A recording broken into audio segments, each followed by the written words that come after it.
It's the most popular movie series of all time. The greatest show in town. I mean, the greatest show in the whole world. Happy birthday, Mr. Hood. Cabin Fever Entertainment is proud to present The Little Rascals on home video. Present to you. Give me the high sign. These are the original Little Rascals. Now they're better than ever.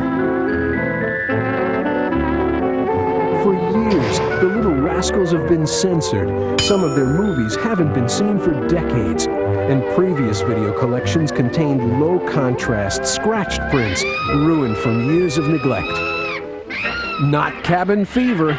These are all the original classics, uncut, remastered from the Library of Congress's original 35mm prints and restored to mint condition through a process costing nearly $500,000. All right, where are you guys? There's nobody down here except us dummies. It's all your favorite moments. Say, let's start a club right now. The He-Man Womanhead. Don't call me Norman. Call me Chubsy Ubsy. Ah, Krabby. And all your favorite Rascals, even ones you haven't seen for years. Each volume is introduced by Entertainment Tonight's Leonard Maltin, co-author of the book The Little Rascals, The Life and Times of Our Gang. My Juliet. My Romeo. The original Little Rascals, only from Cabin Fever Entertainment.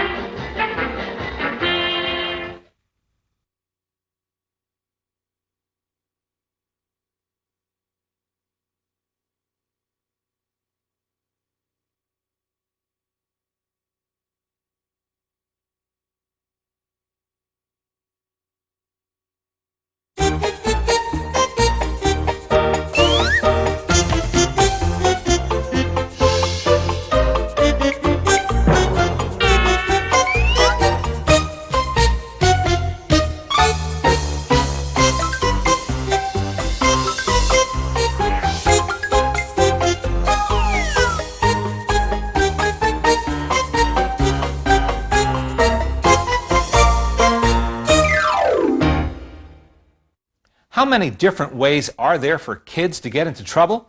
Well, there were 221 Little Rascals films made over a 23-year period when they were known as Our Gang, and that ought to give you some idea. Our first film, Bear Shooters, from 1930, presents the gang in its early talkie period with Jackie Cooper, Chubby, Weezer, Farina, and Mary Ann. Wonderful personalities all, joined for this one outing by Leon Janney as Spud. He didn't work out as a rascal, but he went on to a successful acting career on his own. Now you can imagine the gag writers at Hal Roach Studios racking their brains to come up with new ideas every month or so for the Rascals. One of their mottos, I'm sure, was, when in doubt, get some animals on screen. In this case, that goes far beyond Pete the Pup, to include a rather unusual menagerie of co-stars.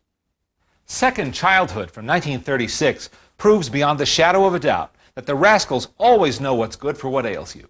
Throughout the series, these kids were befriended by kindly older people. In fact, as perpetual outcasts, they seem to have something in common with grandfatherly and grandmotherly types who were forgotten by society or their families. In this case, the woman in question doesn't seek their friendship. In fact, just the opposite, which is what makes this film such a pleasant twist on the usual formula. Apparently, the writers didn't have to think too hard to come up with the idea for our next film, Three Smart Boys. There was a real-life flu epidemic in Hollywood toward the end of 1936, and that set the comedy minds at Hal Roach Studios to thinking about how the Rascals, in particular Spanky, Alfalfa, and Buckwheat, might try to manufacture a phony epidemic in order to play hooky. The Pigskin Palooka is one of my all-time favorite Rascals shorts, especially among the later one-reelers, which run just 10 minutes. This one is put together like a perfect short story, with a logical beginning, middle, and end, an airtight plot full of gags and personality, and not a wasted moment. Even the music score is perfectly thought out, so it leads from the final victory march into a reprise of the Rascals' familiar theme song over the end credits. It would be hard to find a more satisfying film of any kind, regardless of length.